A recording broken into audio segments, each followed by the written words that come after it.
찬양합시다. 십자가 그 사랑.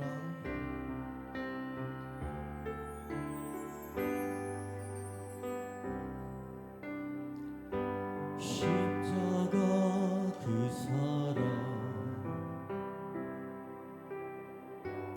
멀리 떠나서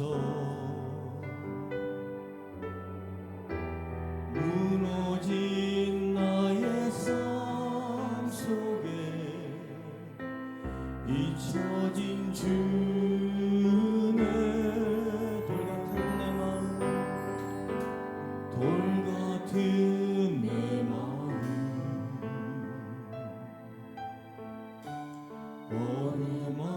어루만지사 다시 일으켜 세우신 주를 사랑합니다. 다시 십자가 그 사랑, 십자가 그 사랑 멀리 떠나서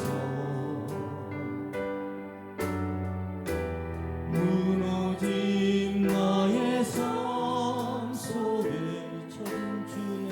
잊혀진 주네. 돌 같은 내 마음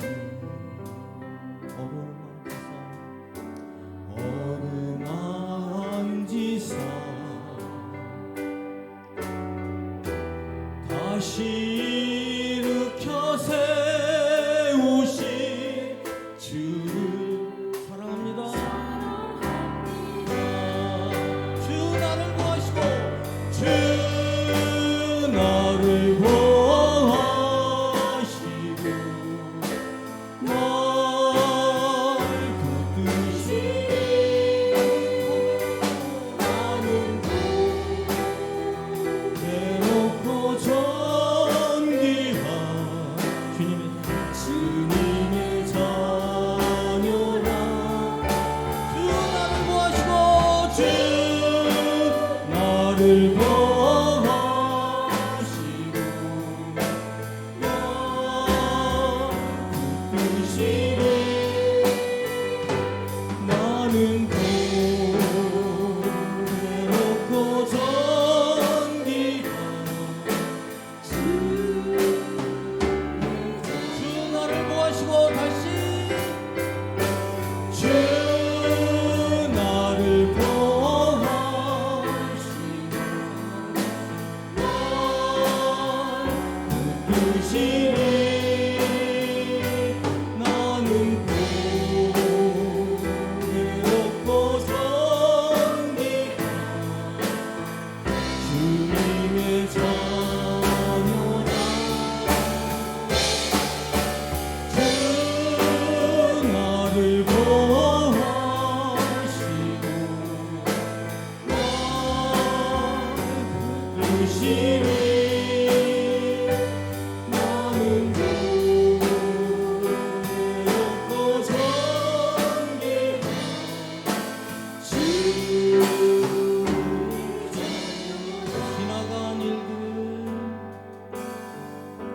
지나간 일들을 기억하지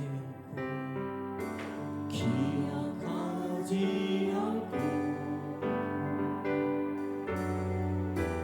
이전에 행한 모든이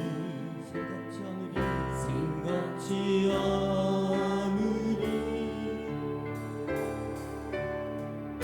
사막의 강물과 길을 내시는 주 내 안에 새 일을 하시는 내 안에 새 일을 하실 주만 바라보니 주 나를 구하시고 날 붙드시니 나는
주만이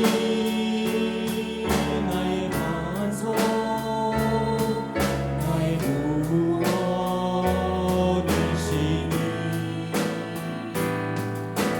주만이 나의 산성 내가 요동치 아니하며 나의 영혼이 간절히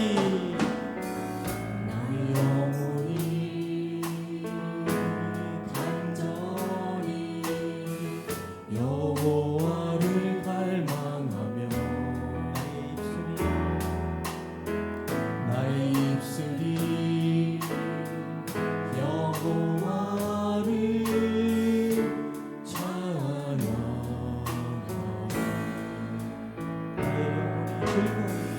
나의 영혼이 즐거이 여호와를 따르리니 나의 평생에 여호와를 송축하리 오직 주만이 나의 반석 나의 구원이시니 나의 구원이시니 오직 주만이 나의 선서 내가 요동치 아니하며 오직 주만이 나의 반석 나의 구원이시니 오직 주만이 나의 선서 내가 요동치 아니하리 오 주님 채우소서 나의 잔을 높이 듭니다 하늘 양식 내게 채워주소서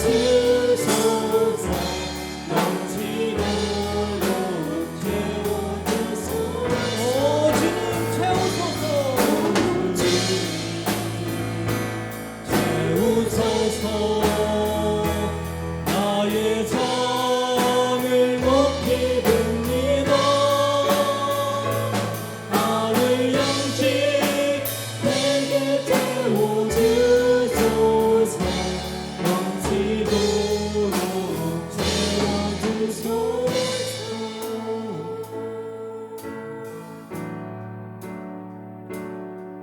우물가의 여인처럼 난 구해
우리 다 같이 묵도하심으로 하나님 앞에 나아가도록 하겠습니다.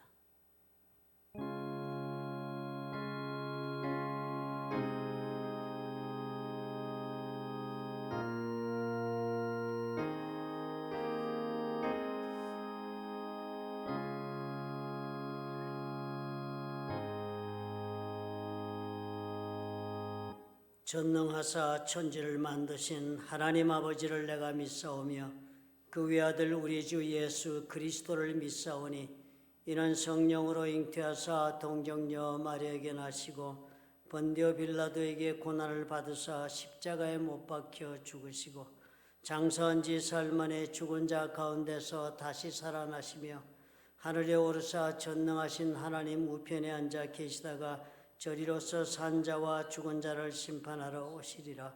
성령을 믿사오며 거룩한 공예와 성도가 서로 교통하는 것과 죄를 사하여 주시는 것과 몸이 다시 사는 것과 영원히 사는 것을 믿사옵나이다. 아멘.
우리 이 시간에 다 같이 통성으로 기도하기를 원합니다. 지나간 한 주간의 삶 주님 앞에 회개할 것은 회개하고 우리 주의 성령의 기름 부으심을 구하고 주님 앞에 나아가십시다. 예수님 이름으로 기도하는 기도를 들으실 것입니다. 우리 통성으로 기도하겠습니다. 살아계시고 역사하시는 주 하나님 아버지, 우리 주님께서 우리를 아버지여 부어주시고 우리 주의 놀라운 사랑과 아버지의 자비와 긍휼로 우리가 이 자리까지 인도함을 입었습니다. 예수 그리스도의 보혈로 죄사함을 받아 의롭다함을 입어서 우리가 다 아바 아버지라 부르며 그 성호를 찬양하며 이 자리에 모여 주님께 예배 드릴 수 있는 은혜를 입었사오니 하나님이 우리의 영혼을 오늘 연락하여 주옵소서. 우리가 참으로 찬양과 기도 가운데 우리의 삶을 주님과 아버지 앞에 하나님께서 드리기를 원합니다. 주님께서 연락하시고 하늘의 비밀 수는 것과 땅의 기름진 것으로 주님 응답하시고 역사하여 주옵소서. 예배를 통하여 우리 주의 성령께서 심령을 만나 주시기를 원합니다. 주님께서 만나시고 아버지여 주여 병든 자 있으면 치유하시고 수가고 무거운 짐진 자 있으면 주님께서 그 짐을 십자가 그리스도의 발 앞에 내려놓고 아버지 앞에 가벼운 멍에를 메고 일어서는 아버지의 은혜를 입게 축복해 주시기를 간절히 원합니다. 이 예배를 통하여 주의 성령이 우리 가운데 역사하시며 주님께서 우리에게 말씀하시고 우리에게 주님의 참으로 아버지의 영혼을 만나 주시옵소서. 오직 오직 주의 이름만이 높임을 받으시는 산 예배가 되도록 하나님이여 자비를 베풀어 주시옵소서. 예수님의 이름으로 기도합나이다. 아멘.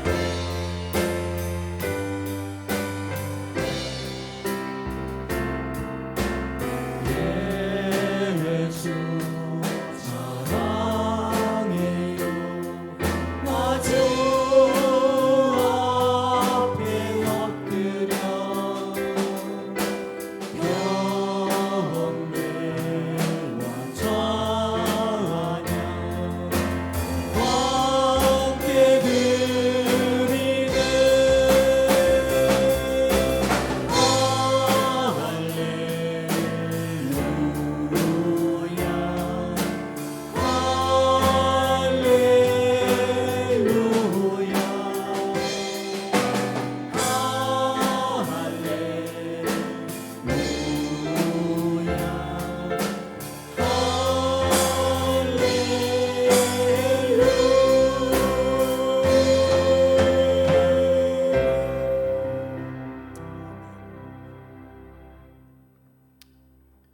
감사합니다. 김성민 집사님은 20 몇 년 만에 교회를 섬기고 처음으로 외국으로 가족 여행을 갔습니다. 그래서 오늘 우리 집사님들이 대신해 주셨습니다. 마이크 너무 막 울리는 것 같아요. 조금만 손봐 주시면 좋겠네요.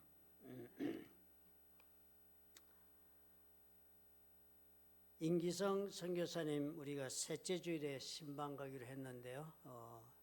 17일에 바이패스 수술을 하신다고 합니다. 그래서 우리가 19일 날 가기로 했던 일정을 좀 미루어서 다음 주 넷째 주에 우리가 신방 가기로 하겠습니다. 몸이 파킨슨 때문에 고생하고 계신데 지난번에는 폐렴 때문에 입원하시고 이번엔 또 혈관이 막혀서 아마 바이패스를 하시는 것으로 합니다. 여러분 계속해서 기도해 주시기를 부탁을 드립니다. 우리 교회에서는 생일잔치는 80세 이상 되시는 분은 생일을 특별히 개인적으로 우리가 그렇게 잔치를 드립니다. 80세 미만은 우리가 개인적인 생일잔치를 하지 않습니다. 오늘 우리가 그런 생일잔치가 있더라도 여러분 그렇게 이해해 주시면 감사하겠습니다. 우리 오늘은 특별히 우리 이달에는 미얀마 우리 선교사를 위해서 기도하도록 하겠습니다.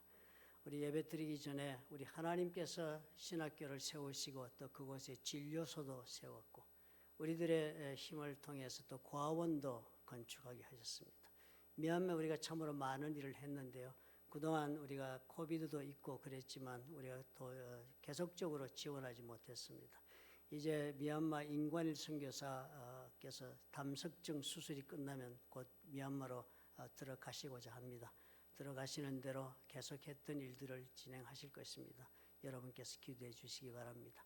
미얀마는 특별히 임관일 선교사님이 약 100개 넘는 교회도 건축하셨습니다. 그리고 신학교 졸업한 학생들이 그 교회에 나가서 사역하고 있어서 많은 기도와 또 후원이 필요합니다. 우리가 기억하고 여러분 오늘 기도해 주시기 바랍니다. 우리 임관일 인우자 선교사와 미얀마 선교를 위해서 그리고 우리가 몸담고 살고 있는 미국과 두곤 한국을 위해서 여러분 우리 하나님 앞에 오늘 통성으로 기도하고 우리 말씀 보도록 하겠습니다. 사랑이 많으시고 좋으신 아버지 하나님, 참으로 우리의 기도 가운데 주님은 언제나 응답하시며 살아계시고 역사하신 그 증거를 하나님께서 드러내 보여주시며 운행해 주신 것을 기억하고 아버지 앞에 감사와 찬송을 돌립니다.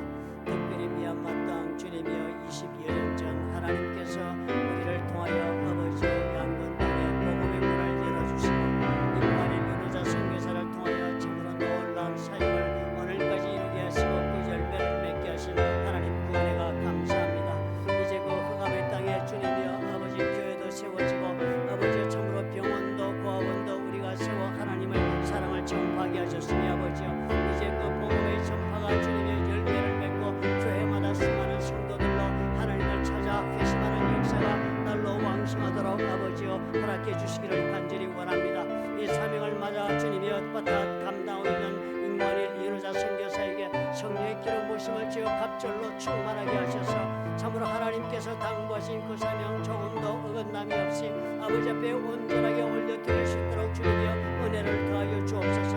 이를 위하여 우리가 사명을 받았사오니 하나님 앞에 우리가 기도하고 아버지 앞에 우리가 참으로 주님이여 아버지 마음과 뜻과 정성을 다하여 선교사역을 후원하여 하나님 마지막 때에 주님이여 땅끝까지 복음을 전파하라 명령하신 하나님의 그 명령에 우리 모두가 다 순종하는 아버지 은혜를 입도록 아버지 축복해 주옵소서. 아버지여 주님의 미국 땅 하나님 축복하셔서 세계 어느 나라 곳곳에 선교사를 다 보내게 허락하신 하나님 아버지, 이제 주님이여 미국이 이 복음의 선교의 길을 전파의 길을 멈추지 말게 하옵소서. 더욱더 열심으로 하나님 말씀을 전파하고 주의 사랑을 전파하는 수많은 역사를 주님께서 이어나갈 수 있도록 하나님 축복하시고 역사해 주셔서 세계를 영적으로 이끌어가며 부족함는 나라가 될 수 있도록 하나님 지키시고 또한 아버지여 축복하시며 역사하여 주옵소서. 아버지 두번 조국도 주님이 아버지 복음으로 하나 되게 하시고 새로워지게 하시며 아버지 앞에 이제는 받은 아버지의 복음을 전파하는 나라가 되도록 하나님 축복하셨으니 주님께 영광을 돌림에 부족함이 없도록 아버지 주의 성도들의 삶을 지키시고 아버지 은혜 가운데 인도하여 주옵소서. 오늘 이 예배 가운데 주님 함께 하심을 믿습니다. 주님 은혜 감사하고 예수님 이름으로 기도합나이다. 아멘.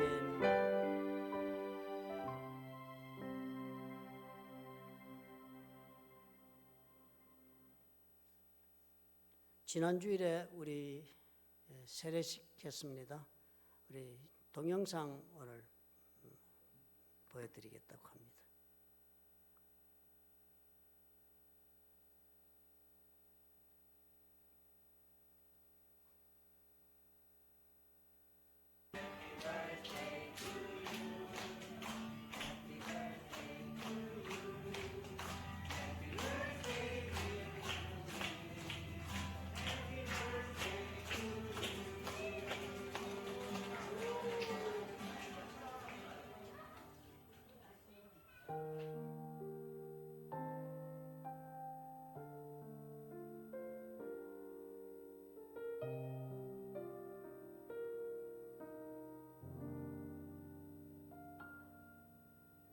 주님의 성령 지금 이곳에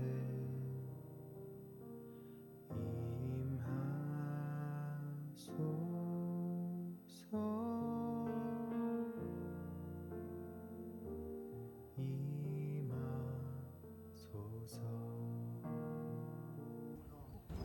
임수 성도에게 세례를 주노라.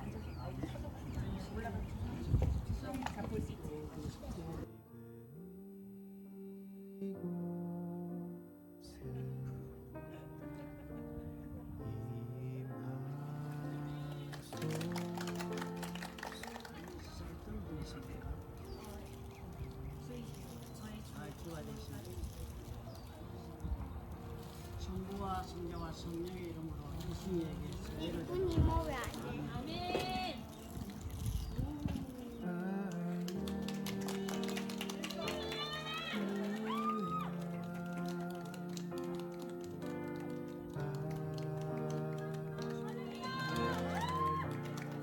My Lord, He is Christ and Son of the living God, and He is to you, my Lord, your Lord. In the name of Jesus and Holy Spirit and God Father, I give you your baptisms.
감사합니다. 수고 많으셨습니다. 헌금을 위해서 기도하겠습니다. 좋으신 아버지 하나님, 우리 주의 은혜로 우리가 오늘을 살고 또 주의 은혜로 하나님 앞에 주의 명령을 따라 아버지께서 명하신 예수 그리스도를 따르는 제자의 길을 걷게 하시니 하나님 그 은혜가 감사합니다. 아버지 앞에 우리의 마음과 우리의 삶을 실은 아버지의 물질을 헌물로 드리옵나니 주님 연락하시고 아버지께서 축복해 주옵소서. 우리 하나님이 축복해 주셔서 가정마다 핍절한 자 없게 하시고 병든 자 주님 치유해 주시고 회복시켜 주셔서 우리 가정을 통하여 하나님 살아계심이 증거되게 하시고 또한 복음도 또한 전파되게 허락해 주옵소서. 하나님께서 주신 귀한 자녀들도 또한 주의 말씀과 주의 은혜로 양육함에 부족함이 없도록 주의 성령께서 지켜주시고 우리 주님이 함께 하셔서 아버지 물질이 심겨지는 곳에 복음이 전파되는 놀란 은혜를 또한 허락하여 주옵소서. 예수를 믿지 않고는 살 수 없는 수많은 영혼들이 있음을 우리가 아옵나니 아버지여 주님께서 구원하시고 주님께서 저들의 영혼을 주님 살리시고 회복시키셔서 영혼의 삶을 알게 하실 뿐 아니라 예수 그리스도를 만나 새로운 삶을 살 수 있도록 하나님 허락해 주옵소서. 아버지께서 주님이여 주신 것으로 주님 앞에 섬기고 베풀고 또한 하나님 앞에 드리기를 원합니다. 주님께서 축복해 주옵소서. 성도들의 삶과 아버지의 불렀던 교회와 우리 하나님의 모든 사역을 하나님 축복하셔서 주님께 영광을 돌림에 부족함이 없도록 하나님 역사하여 주시옵소서. 주신 은혜 감사하고 예수님 이름으로 기도합나이다. 아멘. 오늘 성경 말씀은 누가복음 17장 3절과 4절의 말씀을 보겠습니다. 함께 합독하도록 하시겠습니다. 너희는 스스로 조심하라. 만일 내 형제가 죄를 범하거든 경고하고 회개하거든 용서하라. 만일 하루에 7번이라도 내게 죄를 짓고 7번 내게 돌아와 내가 회개하노라 하거든 너는 용서하라 하시더라. 아멘.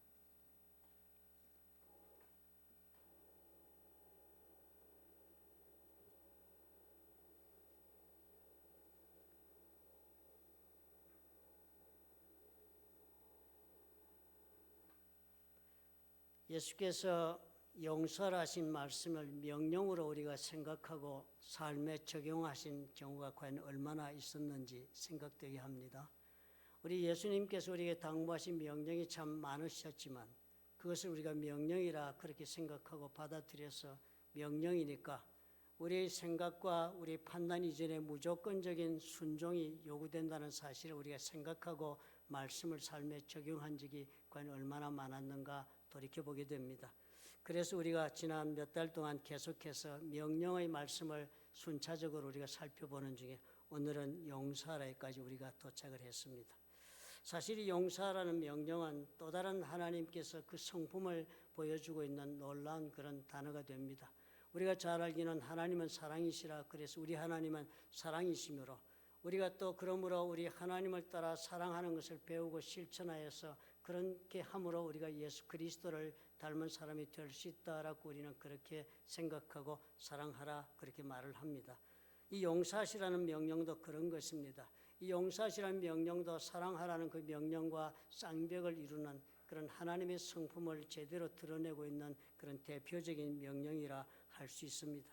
그러므로 우리가 용서하는 것을 배우지 않고서는 예수님의 성품을 닮아가는 사람이 될 수가 없습니다.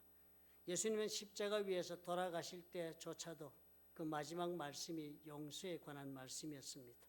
누가복음 23장 24절은 이렇게 적습니다. 이에 예수께서 아버지여 저들을 사하여 주옵소서. 아버지여 저들을 용서하여 주옵소서. 자기들이 하는 것을 알지 못함이니이다. 예수 그리스도를 십자가에 못 박으라고 그렇게 저주하고 그렇게 예수를 십자가에 못 박기를 저주하는 그런 사람들을 대하여서 모욕하고 조롱하는 그 군중들을 대해 주님이 말씀하신 것입니다. 저들을 하나님 아버지여 용서해 주옵소서. 저들이 지금 저렇게 나를 핍박하고 십자가에 못 박으라고 하고 있는 그 행동이 과연 무엇을 뜻하는지를 모른 채 저렇게 하고 있습니다 라고 주님이 용서의 기도를 하나님께 드렸던 것도 예수님이었습니다. 사실 성경은 수많은 사람들의 그 인생 이야기 가운데 그들이 어떻게 용서받았으며 또 그리고 어떻게 용서하면서 자신의 삶을 만들어 갔는가를 적고 있는 이야기가 수도 없이 많습니다. 우리는 용서받음으로 하나님과의 관계가 회복되는 그런 은혜를 입습니다. 우리가 용서받아서 우리가 구원의 반열에 들어서서 우리가 하늘나라의 백성이 되고 그리고 하나님과의 관계가 회복되어 하나님의 자녀의 삶을 찾는 기회를 우리가 얻은 것입니다. 하나님께서는 누구든지 하나님으로부터 용서받기를 구하는 자는 다 용서받도록 그 길을 열기 위해서 그래서 하나님께서는 스스로 사람의 몸을 입기 위하여 이 땅에 오신 것입니다. 그리고 그렇게 오신 예수님으로서 자신의 목숨을 내어 주셔서 이것을 믿는 모든 사람들에게 하나님의 용서를 받아서 다시 살 수 있는 그런 기회를 하나님이 주신 것입니다. 그런 예수께서도 우리에게 기도를 가르치시면서 하시는 말씀 가운데 우리가 우리에게 죄 지은 자를 사하여 준 것 같이 우리 죄를 사하여 주시옵고라고 기도하게 했습니다. 마치도 이 기도문은 가만히 생각해 보면 하나님 앞에 우리가 우리의 죄를 용서해 주옵소서 그렇게 기도하고 싶거든 너희는 먼저 너희에게 죄진 자를 용서해 주고 그렇게 와서 이 기도를 해야 한다라고 말씀하고 계신 것과도 똑같은 그런 가르침을 주신 것입니다. 그런 예수께서는 우리에게 용서하라 그렇게 명령하고 계시다면 왜 용서인가? 용서에서 과연 무슨 일이 일어날 수 있기 때문에 용서하라고 말씀하시는가 하는 생각을 우리가 해보아야 할 것입니다. 그 첫째가 용서함으로 우리는 영적인 자유를 얻을 수 있기 때문입니다. 하나님은 우리를 위해서 용서하십니다. 우리는 하나님으로부터 용서하는 혜택을 입습니다. 그러나 하나님께서 우리에게 용서하라고 명령하는 것은 상대방 나에게 죄를 짓고 나를 거절한 사람을 용서하라고 말씀해서 그들에게 혜택이 가게 용서하라는 것이 아니라 사실은 상대방을 용서함으로 우리 자신에게 유익함이 있도록 하기 위하여서 명령하고 계신 것입니다. 우리는 용서하지 못하면 나의 영혼이 결코 자유스럽지 못하다는 사실을 성경 말씀을 통해 우리는 얼마든지 발견할 수 있습니다. 마태복음 18장 23절부터 35절에는 10,000달란트 빚진 자의 비유를 예수님이 들려주신 이야기가 기록되어 있습니다. 천국을 설명하시면서 이렇게 예수님께서 비유를 들었습니다. 천국은 그 종들과 결산하려 하던 어떤 임금과 같다. 임금이 그 백성들과 결산을 서로 하려고 그렇게 자리를 만든 것이 바로 천국의 모습과도 같다라고 설명하면서 비유를 이렇게 합니다. 그렇게 결산할 때에 10,000달란트 빚진 자 하나를 데려오매 갚을 것이 없는지라 10,000달란트 빚진 백성이 있어서 그 돈을 이제 결산해서 받으려고 그렇게 불러냈는데 보니까 그 사람이 전혀 10,000달란트를 갚을 수 있는 능력이 없는지라 주인이 명하여 그 임금이 명해서 그 몸과 아내와 자식들과 모든 소유를 다 팔아 갚게 하라 그랬습니다. 고대 사회에서는 빚을 지고서 그 빚을 갚지 못하면 자식을 팔아서 아니면 자기 아내를 팔아서 빚을 갚아야 합니다. 그런데도 돈이 모자라면 자기 몸도 팔아서 스스로 종이 되고 그 빚을 갚아야 하는 것이 고대 사회의 법이었습니다. 그러니까 이 10,000달란트라는 돈을 갚지 못하니까 이 왕이 그 백성에게 명해서 다 팔아서 돈을 갚아라 그랬더니 그 종이 엎드려 절하면서 내게 참으소서 다 갚으리이다 하면서 하는 그 왕에게 용서를 빌었습니다. 그러자 그 종의 주인이 불쌍히 여겨 놓아 보내며 그 빚을 탕감해 주었다. 불쌍해서 도저히 평생 걸려도 갚지 못할 큰 돈이니까 그 빚을 탕감해 주었다 하는 것입니다. 사실 이 10,000달란트라는 것이 현대적으로 이게 과연 얼마만한 가치가 있느냐라고 환산해 보면요, 이 10,000달란트는 현재 그 화폐 단위로 환산해 보면 약 40억 불에 해당하는 그런 돈이라고 합니다. 이 다음에 나오는 그 화폐 단위 데나리온이라는 단어가 다 화폐 단위는요. 노동자 하루의 임금을 계산할 때 주는 그런 동전이 데나리온입니다. 그럼 하루 일할 때 주는 임금이 데나리온이라면 이 10,000달란트는 하루가 아니라 그 일하는 날짜를 계산하면은 6천만 년, 6천만 일을 일해야만 받을 수 있는 그런 임금에 해당하는 큰 돈이라고 합니다. 그러니까 이 엄청난 돈, 40억 불의 빚을 진 자에게 이 왕이 탕감을 해준 것입니다. 도저히 갚을 수가 없으니까 큰 자비를 입은 거예요. 그래서 그 종이 나가서 자기에게 100데나리온 빚진 동료 한 사람을 만나 붙들어 목을 잡고 이르되 빚을 갚으라 했다고 그랬습니다. 그래서 몸이 풀려나서 이 40억 불에 되는 돈을 다 탕감받고 자유 몸이 되어서 나가서 보니까 길거리에서 자기에게 빚진 자를 만났습니다. 그런데 그 빚진 자는 빚진 금액이 100데나리온이라 그랬습니다. 데나리온이 하루 1일 임금, 노동자의 임금이니까 요즘을 기준하면 하루 1일 노동자들 200불 정도 받습니다. 그러니까 100대는 100일이니까 200불 그러면 2만 불 정도 빚을 진 겁니다. 자기는 40억 불의 부채를 탕감받았는데요. 나가서 빚쟁이가 자기가 보니까 빚진 자를 만났는데 빚진 금액이 2만 불 정도 되니까 멱살을 잡았습니다. 그리고선 빚을 갚으라 그랬는데요. 그랬더니 그 사람이 간과히 이르되 나에게 참아주소서 갚으리이다. 갚을 돈이 지금 없으니까 기다려달라고 그랬습니다. 그랬더니 허락하지 아니하고 이에 가서 그 빚을 갚도록 옥에 가두었다. 돈 갚을 때까지 감옥에 넣었습니다. 그 동료들이 그것을 보고 몹시 딱하게 이거 주인에게 가서 그 일을 다 알리니 이에 주인이 그를 불러다가 말하되 악한 종아 내가 빌기에 내가 내 빚을 전부 탕감하여 주었거늘 내가 너를 불쌍히 여김과 같이 너도 내 동료를 불쌍히 여김이 마땅하지 아니하냐 하고 주인이 노하여서 그 빚을 다 갚도록 그를 옥졸들에게 넘기니라. 그래서 이 사람이 감옥소에 들어가게 된 것입니다. 사실 이 내용을 여러분, 이 비유를 여러분 보시면 어때요? 예수께서는 말씀하시기를 너희가 각각 마음으로부터 형제를 용서하지 않으면 나의 하늘 아버지께서도 너에게 이와 같이 하시리라 그랬습니다. 용서하지 않으면 너희들도 용서받지 못한다 말씀하지만 실제 형상은 지금 어떻게 됐습니까? 용서하지 못함으로 옥에 갇힌 것은 용서하지 아니한 그 사람이 갇힌 것입니다. 결국 옥에 갇힌 사람은 용서하지 못하겠다라고 그렇게 한 사람이 옥에 갇히고 만 것입니다. 상대에 대한 원망, 억하심정이나 분노나 미움 등으로 사로잡혀 살면은 내 영혼이 그 감정에 사로잡히고 노예가 되어서 내가 사는 모든 것이 자유스럽지 못하게 되는 것입니다. 히브리서 12장 14절과 15절에 그래서 이런 말씀이 있습니다. 모든 사람과 더불어 화평함과 거룩함을 따르라. 이것이 없이는 아무도 주를 보지 못하리라. 너희는 하나님의 은혜에 이르지 못하는 자가 없도록 하고 또 쓴 뿌리가 나서 괴롭게 하여 많은 사람이 이로 말미암아 더럽게 되지 않게 하라. 이 남을 미워하고 용서하지 못한 마음이 있으면 마음에 쓴 뿌리가 생긴다는 것입니다. 마음에 쓴 뿌리가 생겨 이것이 자라가지고 이것이 괴롭게 하고 많은 사람이 이로 말미암아 참 죄 가운데 빠지게 그렇게 만드는 일이 된다 그랬습니다. 우리가 용서하지 못한 채로 살 때 그 미워하는 마음 또 정죄하는 그 마음을 내 가슴속에 품고 그대로 살면 내 가슴속에 그런 쓴뿌리가 자라는 것입니다. 그 쓴뿌리가 자라면 우리로 하여금 어떻게 해요? 우리의 관계가 하나님의 관계가 문제가 발생하게 되고 그리고 그 관계가 깨어지게 된다. 멀어지게 된다. 하나님과 우리는 거리를 두는 그런 사람이 되게 된다는 것입니다. 이 쓴뿌리는 나의 마음과 영혼 속에 있는 그런 내적인 상처, 내 속에 있는 상처가 치유받는 일을 아주 방해하게 되는 것입니다. 쓴뿌리를 제거하지 않은 채 내 영혼의 상처가 치유받고 내가 온전하고 자유하기를 기대할 수는 없는 것입니다. 이 쓴뿌리는 자라가면서 반복해서 내 영혼 깊은 곳에서 쓴물을 솟아낼 것입니다. 용서하지 못한 것 때문에 오히려 상처받고 피해받은 내 자신이 용서하지 못한 것 때문에 내 속에서 쓴물을 쏟아내며 아주 슬픈 그런 아픈 삶을 내가 계속적으로 지어내게 되는 것입니다. 내 영혼이 고통을 당하는 것이에요. 치유가 일어날 수가 없는 것입니다. 용서하지 못하면 결국 어떻게 해요? 내 영혼이 감옥에 갇힌 것과도 같은 것입니다. 쓴 뿌리에서 솟아나는 그 쓴물을 내가 지어 마시면서 스스로 고통스러워하는 그런 삶을 사는 것이 용서하지 못한 자의 그런 감정적 상태요 영혼의 상태인 것입니다.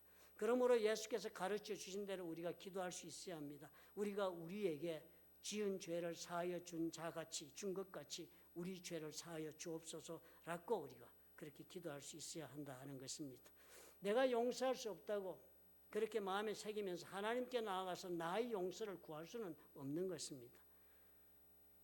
남에 대한 이 용서는요, 단순히 그렇다고 해서 용서한다는 말만으로 이루어지는 일은 결코 아닙니다. 용서는 말이 있는 것이 아니라 행동으로 나아가서 관계를 회복하는 것을 통해서 완결지어집니다. 마치도 우리 하나님이 우리에 대한 용서는 어떻게 이루어졌습니까? 단순히 우리 하나님이 우리를 용서한다는 것을 이루어지지 않았습니다. 우리 하나님께서 우리가 용서받고 새로운 삶을 살고 하나님 관계를 회복시키는 것을 목표로 하셨기 때문에 예수 그리스도를 십자가에 못 박아 우리의 죄값을 갚게 하시는 그런 일까지 다 하나님이 완결 지으신 것입니다. 그 갚으신 죄의 값 덕분에 용서받은 자들에게 일어난 실질적인 용서의 효과를 누릴 수 있는 것처럼 우리의 용서도 그렇게 일어나야 한다는 것입니다. 하나님의 용서의 효과가 어떻게 나타났습니까?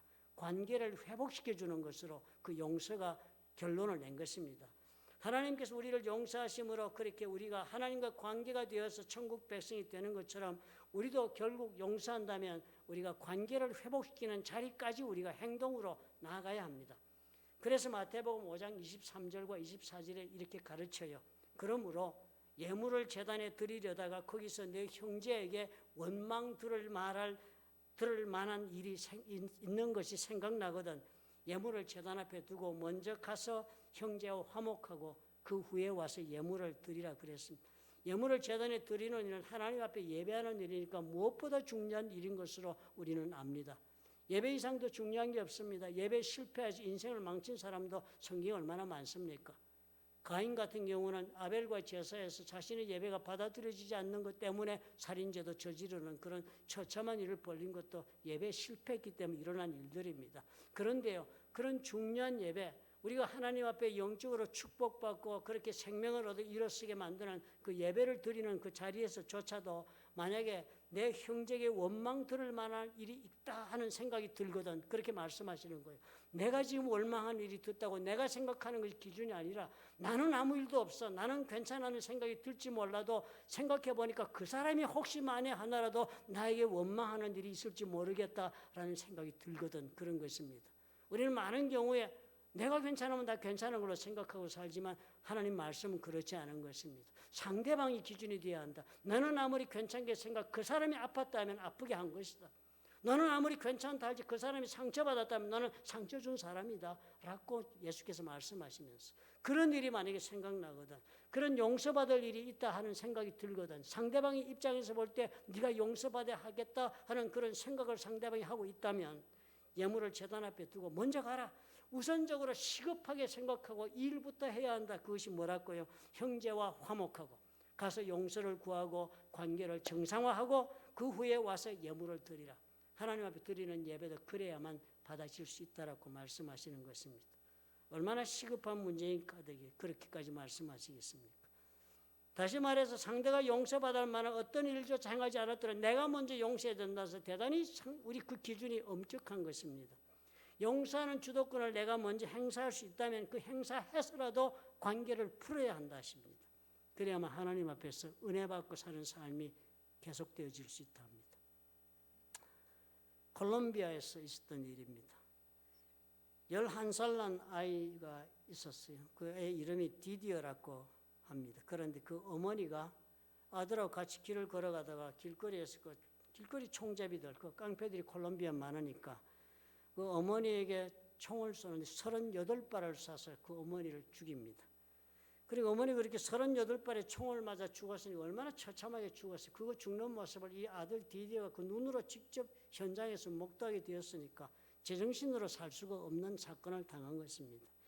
그러니까 이 아들이요, 나이 11살에 당한 그 충격적인 사건 때문에 트라우마에 빠져가지고요, 그냥 술에 빠지고 술로 안 되니까 마약에 빠지고 그러다 보니까 뭐 범죄에도 그냥 가담하고 이러면서 그냥 인생을 함부로 살았습니다. 절망 가운데 살았습니다. 그리고서는 나중에 알게 된 거예요. 누가 우리 어머니를 죽였는지를 나중에 알게 된 것입니다. 그래서 마음에 복수하기로 결심하고 그렇게 기회를 노리며 스스로 그렇게 복수할 계획을 세우고 있었습니다. 그런데 이 디디어의 친구 중에 한 친구가 이 디디어를 어느 날 교회로 인도해 가게 되고 교회에서 디디어가 하나님을 만나게 되고 예수 그리스도의 그 사랑을 알고 그리고 그 마음에 심령의 변화를 일으킵니다. 그래서 그는 그 어머니의 살인자를 복수하는 대신에 어머니 살인자를 찾아가서 용서하기로 마음의 결정을 합니다. 어느 날 그가 그 살인자가 자기가 사는 동네 한 구석에 저 먼 곳에 앉아 있는 것을 발견하고서는 다가갔습니다. 그리고서는 디디어가 그 사람을 끌어안고 자신이 알고 있는 그 모든 사건과 모든 감정을 다 쏟아놓으면서 이제 당신을 용서한다고 그렇게 고백했습니다. 그렇게 그 놀라운 그런 용서의 사건을 이 살인자가 경험하면서 이 살인자도 충격을 받고 그리고서는 결국 이 사람도 이 나를 용서하게 만든 이 사람이 믿는 예수는 과연 어떤 분인가를 알기 위하여 교회를 찾아오게 되었다고 하는 것입니다. 사실 이런 놀라운, 이런 아주 강력한 용서에 대한 이야기가 결코 흔하지 않은 것이 결코 아닙니다. 세상 도처에 곳곳에 수많은 사람들이 이런 용서할 수 없는 상황 가운데 처했지만 용서의 은혜를 입고 새로운 삶을 살았던 이야기는 수도 없이 많습니다. 루이스 B. 스메드라는 사람은 이렇게 그래서 이런 말을 합니다. 용서란 죄수를 풀어주는 것이다. 그리고 당신 자신이 바로 그 죄수인 것을 발견하는 것이 용서다. 그런 말을 했습니다. 우리가 자유하기 위해서라도 우리 용서해야 한다 말씀하십니다. 두 번째로 우리가 꼭 용서해야 하는 까닭은 우리가 세상에서 하나님으로부터 받은 사명 때문입니다. 우리 거듭 기억해야죠. 우리가 이 땅에 사는 것은 우리가 이 땅에서 복을 누리고 우리가 하고 싶은 일을 하며 내 꿈을 성취하라고 우리가 이 땅에 지금 사는 것이 아니라 했습니다.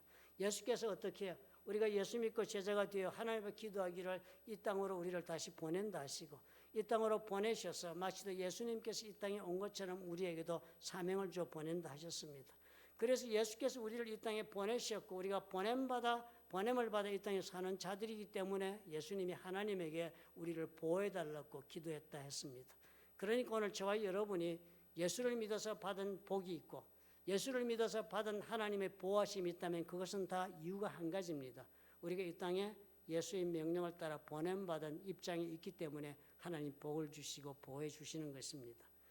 그러면서 이 땅에 보내면서 우리가 무엇을 해야 하는가를 예수께서 당부하신 사명에 관해 베드로는 이렇게 베드로전서 2장 9절에서 간략하게 증거를 했습니다. 너희는 택하신 족속이요 왕같은 제사장들이요 거룩한 나라요 나의 소유가 된 백성이다.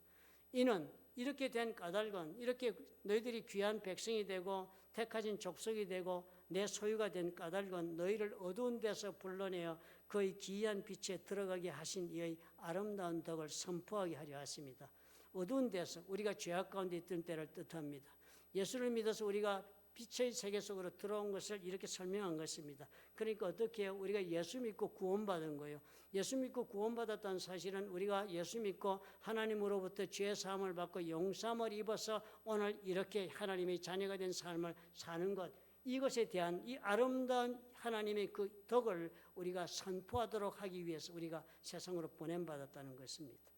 우리가 과연 그런 사명을 받아 이 세상에 보냄을 받았다면요, 그렇다면 하나님이 우리를 용서하신 그 기막힌 이야기를 우리가 선포하겠다 하면서 어떻게 내가 너는 용서할 수 없다 하면서 그 용서하심을 전파할 수 있겠습니까? 그러므로 우리가 받은 사명 때문에 우리는 반드시 용서해야만 합니다. 사도 바울은 그래서 이렇게 우리에게 당부했습니다. 고린도후서 5장 18절에 당부하기를 모든 것이 하나님께로서 났으며 그가 그리스도로 말미암아 우리를 자기와 화목하게 하시고 또 우리에게 화목하게 하는 직분을 주셨다. 우리로 하여금 서로 관계를 회복시키게 하는 그런 역할을 우리에게 맡기셨다는 거예요. 어떤 관계? 세상 사람들과 하나님의 관계를 회복시키는 역할, 사람과 사람 사이를 회복시키는 그런 역할을 우리에게 맡겼다. 곧 하나님께서 그리스도 안에 계시사 세상을 자기와 화목하게 하시며 그들의 죄를 그들에게 돌리지 아니하시고 죄값을 묻지 않고 용서하시고 화목하게 하는 말씀을 우리에게 부탁하셨다. 너희들이 다 예수 믿으면 하나님께 용서받고 하나님과 화목하게 될 수 있다는 그 말씀을 우리로 하여금 전파하라고 우리에게 부탁하셨다. 그러므로 그런 까닭에 우리가 그리스도를 대신하여 사신이 되었다. 우리가 그리스도를 대신하여 대사가 되었다는 겁니다. 예수께서 우리를 이 세상에 대사로 임명해서 보낸 사람들이 되어서 하나님이 우리를 통하여 너희를 권면하시는 것 같이 그리스도를 대신하여 간청하노니 너희는 하나님과 화목하라. 그 직분을 감당해라는 거예요. 우리에게 부탁하신 그런 특별한 사명이 뭐라 하십니까? 우리를 이 세상에 대하여 마치도 미국을 대변하여 미국 대사를 한국에 보내듯이 하나님 나라를 대변하여 우리를 이 세상에 대사로 보냈다는 것입니다. 하나님이 예수를 믿으면 용서하신다는 그 말씀을 전파하게 해가지고 세상 사람들이 예수를 믿고 용서함 받아서 하늘나라의 백성이 되게 그렇게 하나님과 관계를 회복시키는 일을 너희들에게 맡겼다. 너희들이 그 대사의 직분을 맡았다라고 당부하신 것입니다. 그러니까 이 화목하게 하는 직분을 감당하도록 하라 그랬습니다. 그런 직분을 감당할 사람이 나는 용서할 수 없다 그렇게 말할 수 있겠습니까?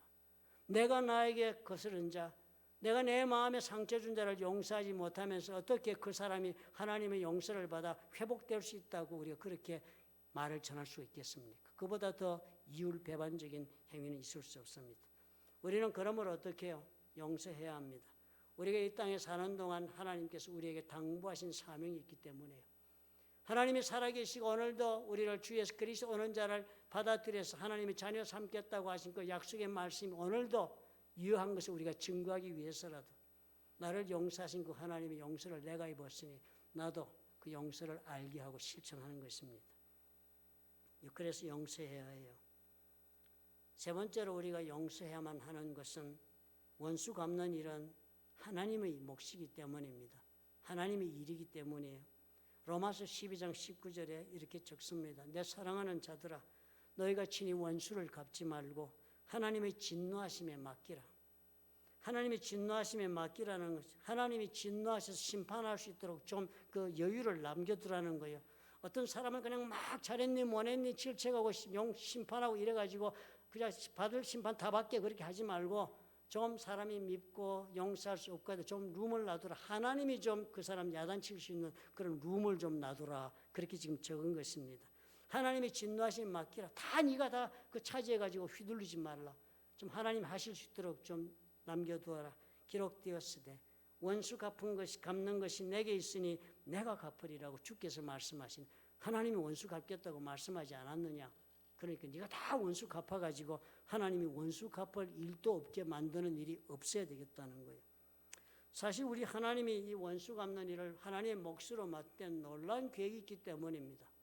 하나님은 심판하심과 용서하심을 통해서 우리 삶의 계획을 진행해 가시기 때문입니다.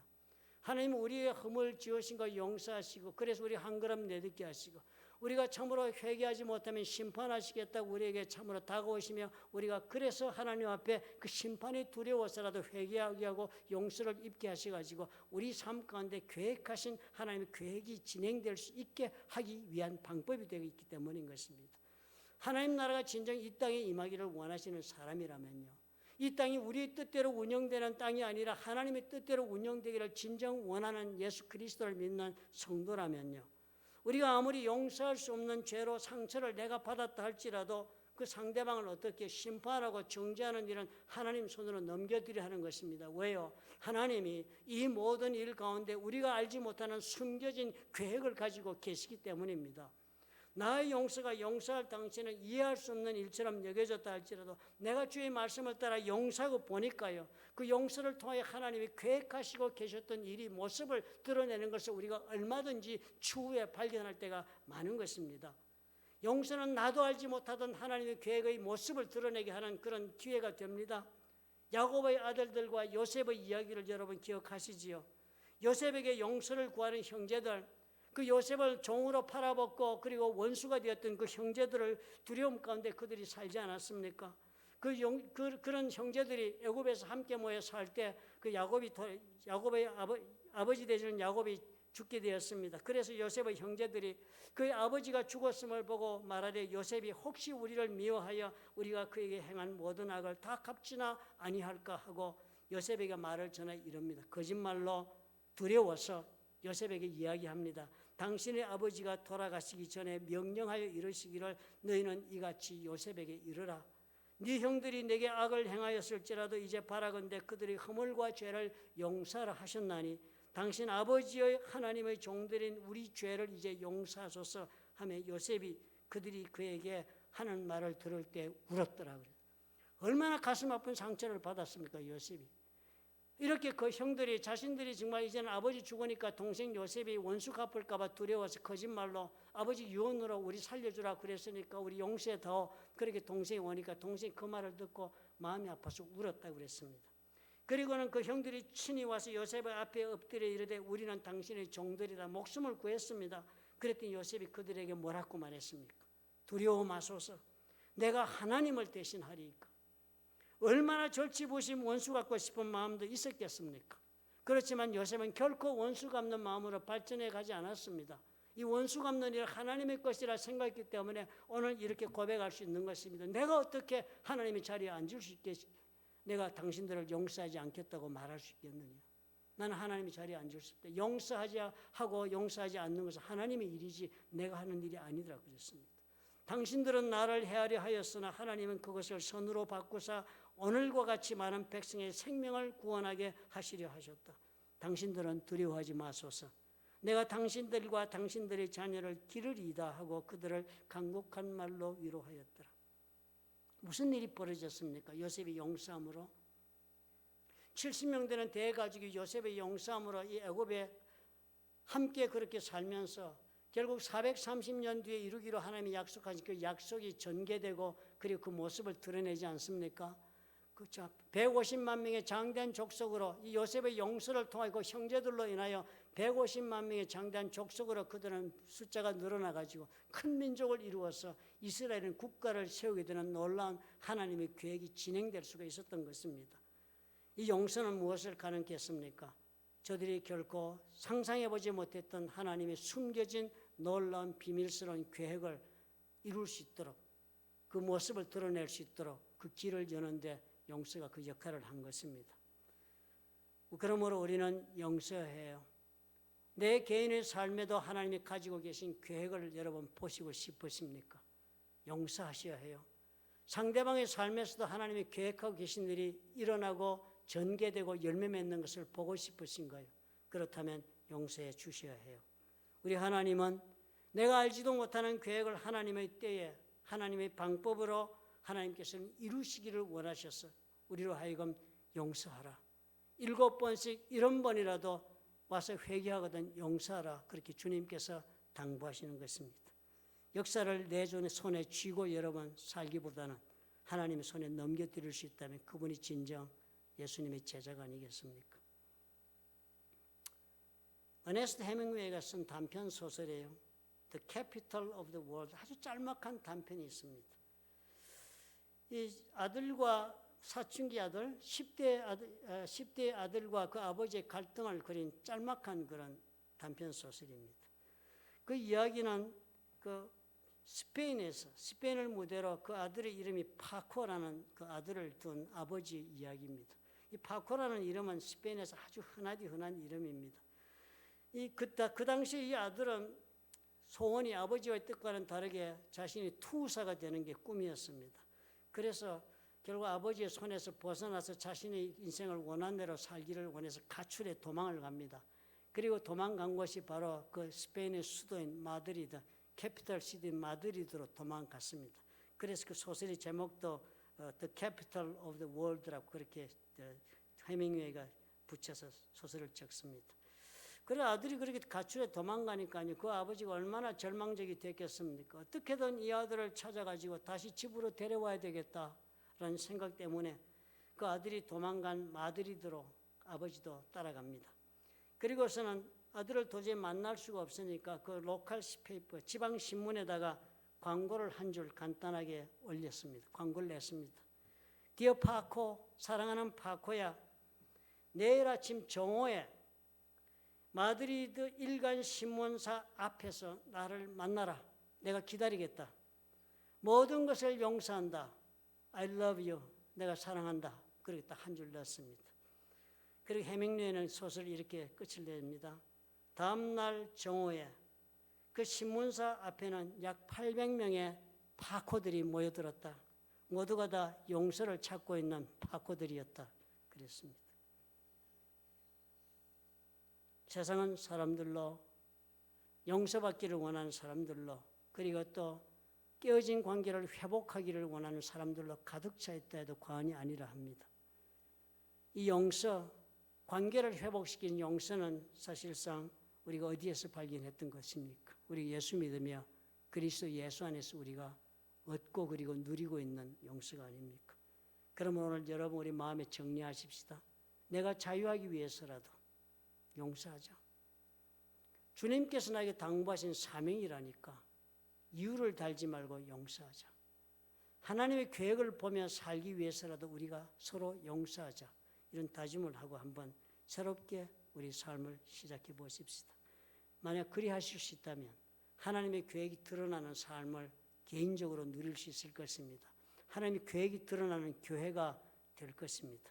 여러분께서 그런 놀라운 은혜를 누리시는 것이 용서하는 이 단순한 우리 마음의 결정부터 시작될 수 있다는 사실을 우리 기억하십시다. 믿으시면 아멘 하시기 바랍니다. 기도하겠습니다. 좋으신 아버지 하나님 감사합니다. 참으로 말로는 쉽지만 행동으로는 어려운 것이 용서하는 것이 아닌가 합니다. 나는 언제나 아버지 되로 받은 것을 말로 갚지 않고는 살 수 없는 그런 성정을 지닌 부족한 사람인데 우리 하나님 오늘도 명령하시니 아버지여 참으로 모든 생각을 내리고 모든 판단을 다 주님 앞에 유보하고 아버지 말씀을 따라서 용서할 수 있도록 아버지 앞에 주님 용기를 내기를 원합니다. 주님 도와주옵소서. 우리의 힘으로도 능으로 못한다 할지라도 주의 성령의 감동하심으로 우리가 오직 용서하고 오직 주님 앞에 먼저 화목의 길을 선택함으로 우리 주님 앞에 나갈 수 있는 우리가 되게 하셔서 하나님께서 우리 삶을 향하여 가지고 계신 계획이 참으로 그 모습을 드러내는 은혜를 입도록 아버지 축복해 주시옵소서. 주신 은혜 감사하고 예수님 이름으로 기도합나이다. 아멘.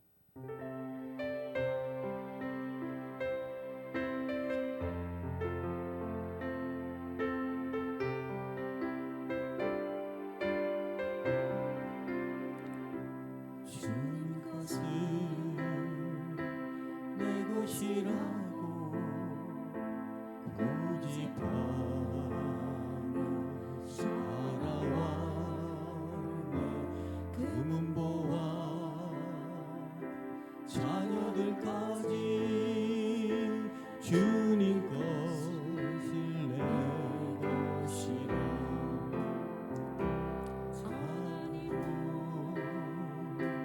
내 것이라고 주의 이름을 널리했네. 주신 이도 주님이시여 쓰신 이도 주님이라. 아버지여 불충한 종을 용서하여 주옵소서. 세상 유혹 다 멀리하고 주의 일만 하렵니다. 주께 용서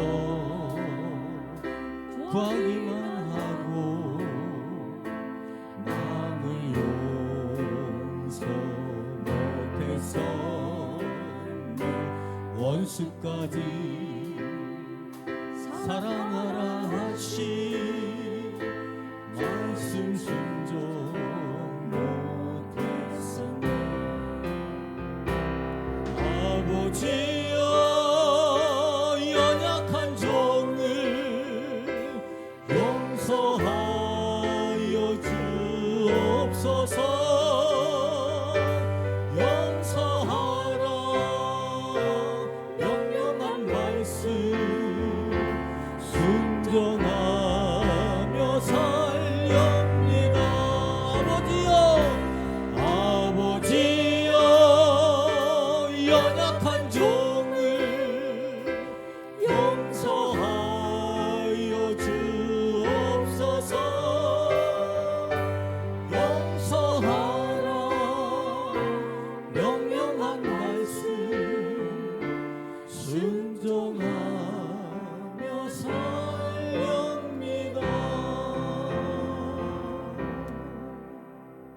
우리 이성희 성도님 부모님께서 한국에서 방문 오셨네요. 환영합니다. 우리 이종봉 아버님, 유옥기 어머님 감사합니다. 와주셔서 교회를 또 와주셔서 너무 감사합니다. 우리 그동안 우리 교회 섬겨주신 이세명, 이종희 성도님 텍사스로 이사를 가시게 되었어. 오늘 예배에 오셨습니다. 여러분 작별 인사 나누시고 또 축복해 주시기 바랍니다. 오늘 김영자 권사님 생신 파티가 있겠습니다. 여러분 축하해 주시기 바랍니다. 감사드립니다. 사랑이 많으신 아버지, 참으로 주님 이 간단한 아버지 행복의 비결을 우리가 놓치지 말게 도와주옵소서. 하나님이 함께 하시고 주의 계획이 드러나는 이 놀라운 아버지와 참으로 감격스러운 삶을 사는 비결을 우리가 오늘 알았으니 아버지여 참으로 주님이여 원망 들을 만한 있거든 하나님 먼저 관계를 회복시키고 화목하게 하며 용서하여서 주의 뜻이 이루어지는 놀라운 은혜를 입도록 축복해 주옵소서. 이제는 우리 주 예수 그리스도의 무한하신 은혜와 아버지 하나님의 극진하신 사랑과 보혜사 성령님의 교통하심이 이 말씀을 따라 용서하며 살기로 결단하고 일어서는 하나님의 사랑하는 자녀들과 그들의 생업과 가정 위에 보혈로 값지고 세우신 풀러튼 좋은 교회와 파송하신 선교사들 위에 지금부터 영원토록 함께 하실지어다. 아멘.